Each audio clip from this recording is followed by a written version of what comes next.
Halo anak-anak, semangat pagi. Bagaimana kabar kalian hari ini? Semoga kabar kalian sehat selalu.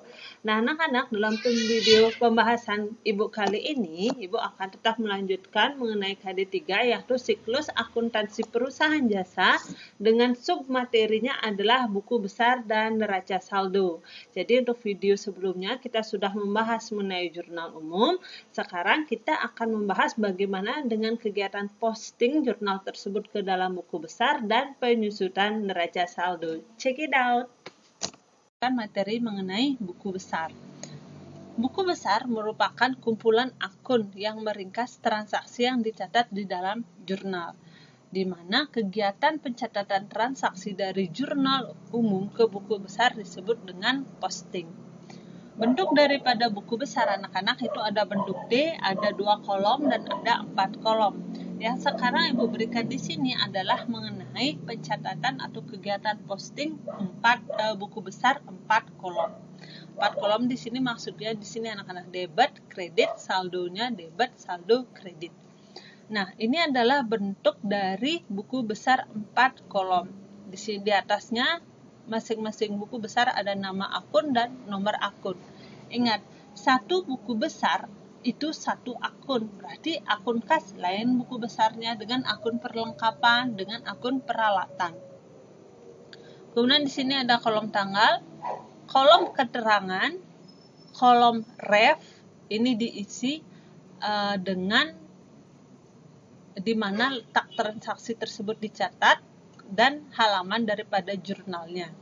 Di sini ada kolom debit kredit dan ada saldo debit dan ada saldo kredit.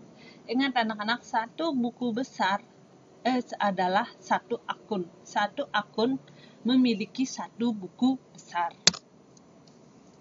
Nah, ingat anak-anak, harus berisi kop juga di buku besar. Kopnya nama perusahaan, buku besar dan periodenya. Ingat, hanya ada bulan dan tahun transaksi. Ini adalah bentuk kosongan daripada buku besar atau belum diisi dengan kegiatan posting. Ingat, ada tanggal, keterangan, referensi diisi dari di mana letak transaksi tersebut dicatat dan halaman berapa. Nah, ini adalah jurnal umum yang sudah tadi Ibu jelaskan dan sudah tadi Ibu berikan penjelasan pencatatan jurnalnya. Selalu ingat bahwa satu akun memiliki satu buku besar. Maka dari jurnal umum ini terdapat kas satu buku besar, perlengkapan, ada peralatan, kendaraan, ada modal. Nah, transaksi 3 ada kas lagi, tetapi kas sudah ada satu buku besarnya. Ada buku besar pendapatan, buku besar iklan, buku besar utang usaha, buku besar piutang. Nah, kemudian di sini ada pendapatan, tadi sudah ada buku besarnya, maka tidak perlu lagi, tinggal dicatat. Maka ada 1, 2, 3, 4, 5, 6, 7, 8, 9. Dari contoh jurnal umum ini ada 9 buku besar yang harus kalian buat, karena satu akun itu satu buku besar. Oke, ini adalah contoh cara membuat posting ke dalam buku besar. Contoh di sini adalah akun kas. Nah, yang di atas ini adalah jurnal umum dari yang tadi Ibu sudah contohkan. Kemudian yang di bawah ini adalah contoh dari buku besar kas.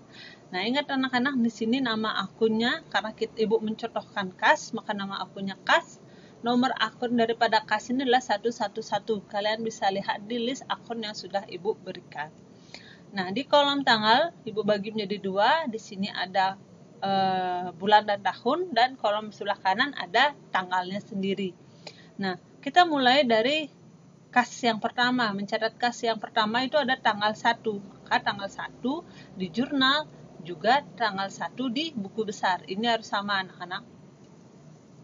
Kemudian yang kedua, kas pada tanggal 1 keterangannya adalah setoran modal dalam jurnal umum. Maka keterangannya ini juga harus sama dengan keterangan di buku besar, yakni setoran modal. Sama anak-anak. Nah, pada kolom ref seperti Ibu bilang tadi, ref JU1 artinya transaksi kas pada tanggal 1 terdapat dalam jurnal umum. JU itu adalah jurnal umum halaman 1. Maka dalam ref buku besar diisi JU-1, artinya di mana letak transaksi tersebut diposting. Jurnal umum halaman 1. Kita lihat kembali kas. Ternyata tanggal 1 dicatat di sebelah debit sebesar 15.100.000. Nah, kalian juga isi di sini di sebelah debit, maka di buku besar juga harus dicatat sebelah debit dan nominalnya harus sama, 15.100.000. Kita lihat tanggal 1 ada lagi tidak kas? Oh, ternyata tidak ada. Kredit berarti bisa kalian kosongkan atau tulis 0 atau min. Nah, untuk saldo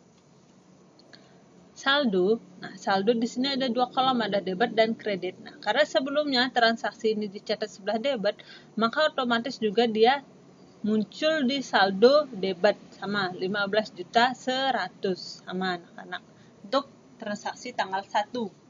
Nah, kita lanjut. Berikutnya ternyata tanggal 3 juga ada transaksi kas. Tanggalnya juga harus disamakan dengan yang di jurnal umum tanggal 3. Kemudian keterangannya tinggal kita copy paste keterangan yang ada di jurnal umum. Menerima pendapatan, ingat keterangannya harus sama. Nah, referensinya kita lihat ternyata ada di jurnal umum halaman 1, maka di sini tetap menjadi JU1. Kemudian kita lihat kas tanggal 3 dicatat di sebelah debit 5.250.000. Maka dia juga ada di sebelah debit 5.250.000. Kita catat tanggal 3 ternyata tidak ada kredit sama. Tidak ada. Nah, untuk saldo di sini anak-anak awalnya tanggal 1 terdapat saldo di debit 5.100.000. Kemudian tanggal 3 ada di debit lagi 5.250.000. Maka saldonya jika sama debit, di sini juga debit, kalian hanya perlu tambahkan 15.100.000 ditambah 5.250.000. Ini salah. Seharusnya adalah 20.350.000 sebelah debit. Ingat, kalau sama debit saldonya, transaksinya juga debit, maka kalian tambahkan. Nah, contoh di sini terjadi lagi transaksi tanggal 29. Ingat tanggalnya 29, keterangannya tinggal kalian copy saja. Refnya ternyata masih jurnal halaman 1. Nah, ternyata kas dicatat di sebelah kredit, maka kalian juga catat di sebelah kredit. Untuk saldo, ketika awalnya di transaksi tanggal 3 ada saldo di sebelah debit 20.350.000, kemudian transaksi 29 ada kredit 200.000. Karena ini beda, saldonya debit dan transaksinya kredit, tinggal kalian kurangkan. Sisanya sebesar harusnya 21.150, kalian taruh di mana yang lebih besar, antara 20 atau 200.000. Lebih besar 20 juta di sebelah debit, maka sisanya juga dicatat di sebelah debit sebesar 21.150. Nah, itu anak-anak posting daripada kas. Kemudian setelah kalian memposting kas ke buku besar, referensi di jurnal umum harus diisi. Tanda bahwa akun tersebut sudah kalian posting. Referensi dalam jurnal umum diisi dengan nomor akun dari akun tersebut. Kemudian Ibu contohkan ke akun perlengkapan untuk contoh posting buku besar yang kedua. Nah, sama tanggalnya, sama tanggal 1, kemudian nama akunnya perlengkapan, nomor akunnya sesuai dengan list. Keterangannya ingat setoran modal, nah, di sini juga harus setoran modal. Kemudian refnya jurnal umum halaman 1, ini ternyata halaman 1 masih. Nah, transaksi perlengkapannya di debit, maka kalian juga harus taruh di debit, sama, nominalnya harus sama. Untuk saldo, ingat di sini ada debit 5.250.000, kreditnya tidak ada, maka dia otomatis akan masuk di debit sejumlah 5.250.000. Kita lihat transaksi berikutnya, apakah ada lagi perlengkapan? Ternyata tidak, berarti sudah selesai kegiatan posting untuk akun perlengkapan. Nah, anak-anak ingat, setelah selesai kalian ref pada jurnal harus isi nomor akun, tanda bahwa akun tersebut sudah kalian posting ke buku besar. Baik anak-anak, demikian tadi penjelasan dari Ibu mengenai kegiatan posting ke dalam buku besar. Nah, untuk selanjutnya kita akan melanjutkan ke tahap pengisi saran, yakni neraca saldo. Nah, neraca saldo adalah kumpulan saldo dari akun-akun yang terdapat di buku besar. Nah, cara menentukan besarnya nominal atau saldo dalam penyusunan neraca saldo kita lihat dari nominal terakhir pada buku besar. Ingat, kita melihat nominal atau saldo terakhir pada buku besar. Nah, bentuk daripada neraca saldo itu sangat sederhana anak-anak. Ingat, harus ada kop, kemudian ada nomor akun, harus berurut, nama akun menyesuaikan dengan nomor akun, dan ada debit, ada kredit. Oke, Ibu contohkan, ini adalah buku besar yang sudah tadi diposting dari jurnal umum ke buku besar. Ini ada akun kas, ada akun perlengkapan, dan ada akun modal. Nah, seperti yang Ibu tadi bilang bahwa nominal yang dicatat dalam neraca saldo adalah saldo terakhir pada buku besar. Kita lihat kas, saldo terakhir. Tanggal 29 ada transaksi yang dicatat pada terakhir. Nah, kita lihat di sini anak-anak. Ini adalah saldo terakhir pada akun kas. Kemudian akun perlengkapan, saldo terakhir. Ternyata hanya ada tanggal 1 transaksinya.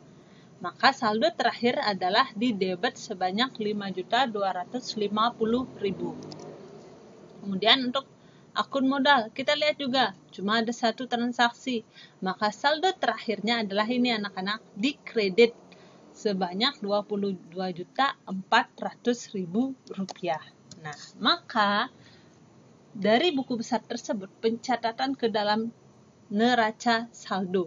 Ingat, harus ada kop, ada nama perusahaan, kemudian apa yang kita buat, kalau sekarang kita buatlah neraca saldo, kemudian isi periode akuntansinya. Lain halnya dengan jurnal dan buku besar, bahwa dalam periode hanya diisi bulan dan tahun transaksi, namun dalam neraca saldo diisi dengan tanggal terakhir bulan transaksi. Misalnya Januari, maka tanggal terakhirnya diisi 31 Januari 2020 misal. Ataukah di bulan Juni, tanggal terakhirnya 30, maka periodenya menjadi 30 Agustus 2020. Nah, nomor akunnya ingat, ini harus berurut. 111 berarti yang seperti buku besar yang tadi Ibu contohkan itu kas, di debit. Nah, di debit, ingat, di debit saldo terakhir pada buku besar ada di debit dan saldonya 17.150. Maka dicatat juga di sebelah debit sebesar 17.150. Kita lihat. Kemudian di sini ada modal 22.400. Kita lihat apakah benar saldo terakhir? Ternyata benar. Saldo terakhir akun modal terdapat di kredit sebanyak 22.400.000 rupiah. Nah, ingat anak-anak, setelah semua selesai dicatat ke neraca saldo, maka kalian harus jumlahkan debit dan kreditnya dan harus balance. Jika sudah semua, ingat, kalian harus garis 2 di akhir. Itu menandakan bahwa kalian sudah tutup buku dalam mencatat neraca saldo pada periode akuntansi tersebut.